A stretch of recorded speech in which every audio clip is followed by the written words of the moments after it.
the House, and reach the President's desk to become law. We should make that happen as soon as possible,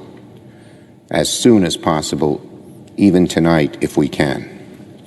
By all rights, a bill of this urgency should have passed 8 months ago, should have passed months ago.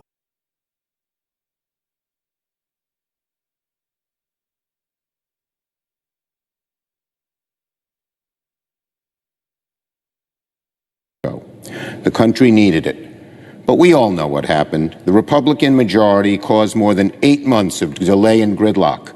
20 members of the Senate majority wanted no money.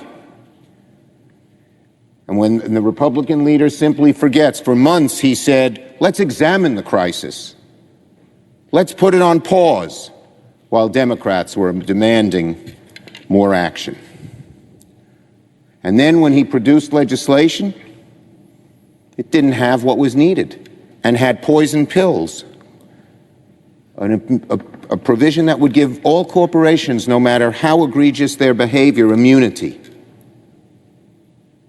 and nothing to help the unemployed, no direct checks. So the idea that this delay was caused by Democrats is Alice in Wonderland history. It was caused by a Republican majority that didn't want to vote the monies desperately needed by the American people. The significance of this package, even though it's not as large or robust as it should not be underestimated.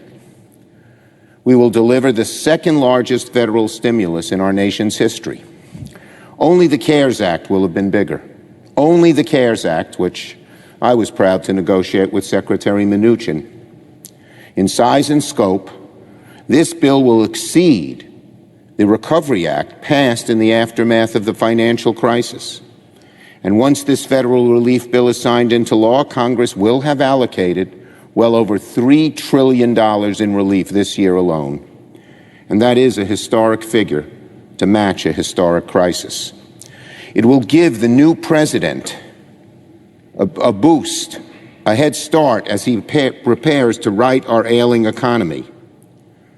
The economy is in a deep, deep hole because of President Trump and the Republican Senate's failure to act in a timely manner. But this at least begins us getting the relief the American people need so that when President Biden takes over, he can do more and help us dig out of this deep hole. And the good news, too, the poison pills that so stopped any progress put in by the majority leader are not in this bill. It won't include any provision to limit the legal rights of workers who are put in harm's way, or any provision to gratuitously limit the authority of the Fed. Now, it's remarkable how far we have come. As I mentioned earlier, this summer, the Republican leader admitted 20 members of his caucus didn't want to vote for another dime in COVID relief. Before negotiating with Democrats, the majority offered a package of $500 billion that contained poison pills designed to doom the thing from the start. That way, Republican senators wouldn't be forced to approve any new spending. Here at the end of the year, reason has prevailed, sweet reason, and will now deliver a package of almost $1 trillion. And that matters, not for any one party. It matters for the American people. Because we increased the size of this bill, expanded its reach, more Americans will receive assistance before the holidays. For Americans who have lost their jobs through no fault of their own, this bill will throw out a safety net. Initially, Republicans were ready to let enhanced unemployment benefits expire. They were ready to move on without help for renters. They opposed another round of direct payments. Their starting offer for UI and rent relief was 0, 0, and 0 again. But the good news that transcends any of the obstacles that we faced is that in the final agreement, we will extend all 3 federal unemployment programs created under CARES. We will provide $300 in weekly federal unemployment benefits for the next 10 weeks. For families struggling to make ends meet, this bill will cushion the blow. A new round of survival checks will soon be on the way. $600 per adult, another $600 for every dependent in the household. Many of us would have liked that to be higher, but at least this is the quickest way to get money into the pockets of the American people, sending their tax dollars right back where they came from. Of course, as I said, it's not as much as many Democrats and some Republicans would have liked, and we hope that next year the same bipartisan support that emerged behind $1,200 stimulus checks will propel even more assistance to working families. For the first time ever during this pandemic, Congress will provide $25 billion in direct rental assistance to help reduce the burden on Americans who have fallen behind on the rent. We also extend a moratorium on evictions to give our fellow citizens more time to get back on their feet. For small business owners, we're providing businesses the opportunity to take another draw of the popular Paycheck Protection Program. Crucially, this bill will provide $12 billion for minority-owned and very small businesses who struggled to access financing during the earlier rounds of PPP. Local newspapers and local broadcasters will have access to this assistance. Nonprofits, I worked very hard to see that happened. And our nonprofit religious institutions, our churches and our synagogues and our mosques, no collection plate, no income, but so vital to social services and so needed during a time of crisis, will once again get the help they need, something that I authored in the CARES bill. I'm especially pleased that this bill will provide money for bars and restaurants, and $15 billion in SBA grants for theater operators and small venue owners through the Save Our Stages Act. These venues are so important to my state and many states across the country.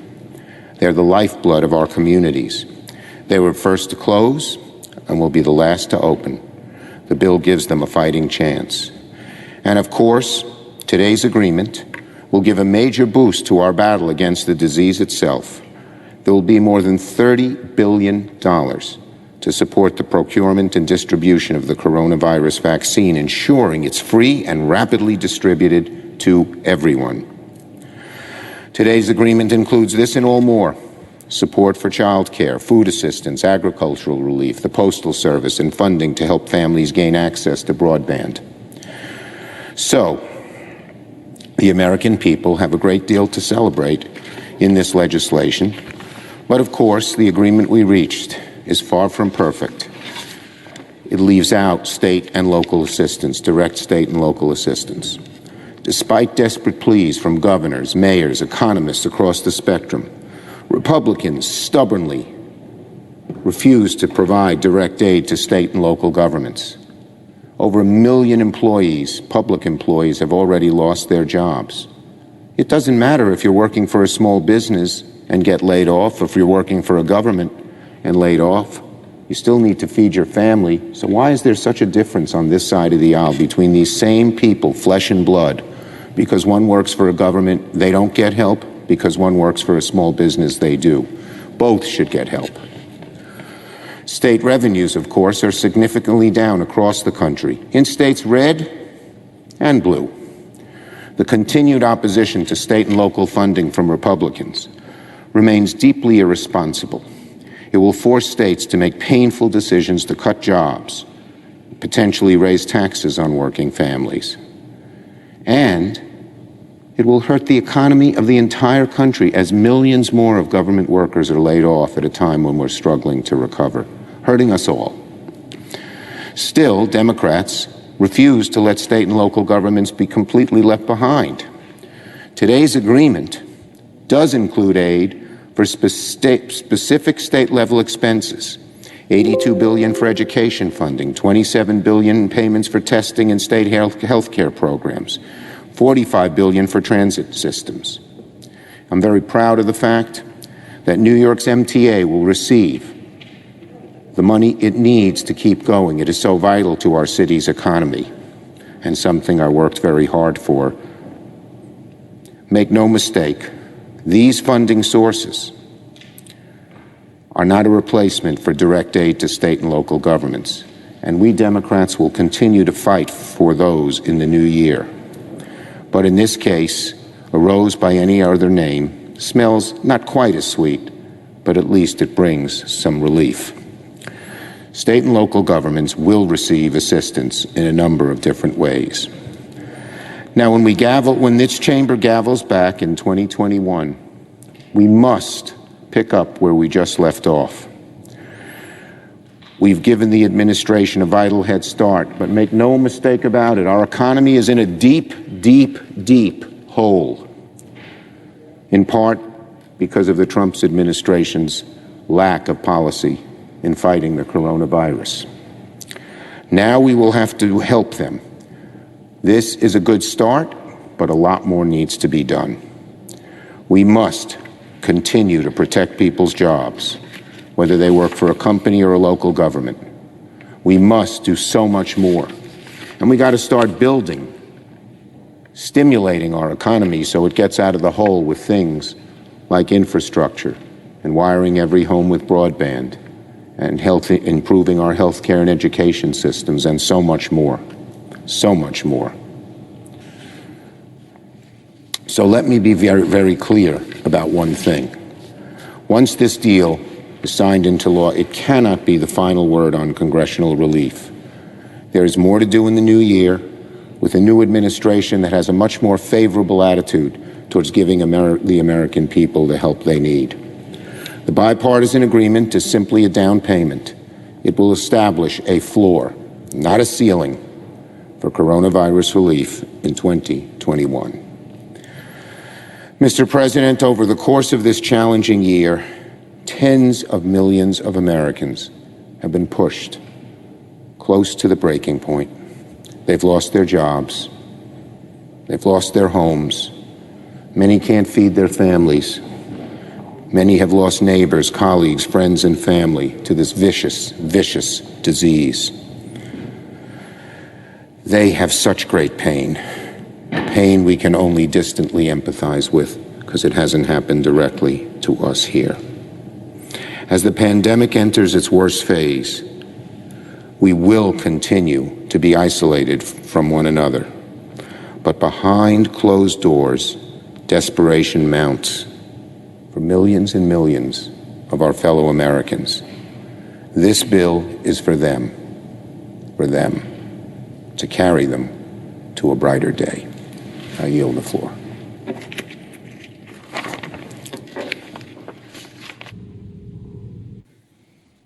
Senator from Ohio. Mr. President, first, I am delighted that we are finally at the point where we're passing legislation to deal with the COVID-19 crisis that has gripped my state and our country. We have a healthcare pandemic, we have an economic crisis, and I'm pleased to say that on a bipartisan basis, we're now coming together, as we did 9 months ago with the CARES Act,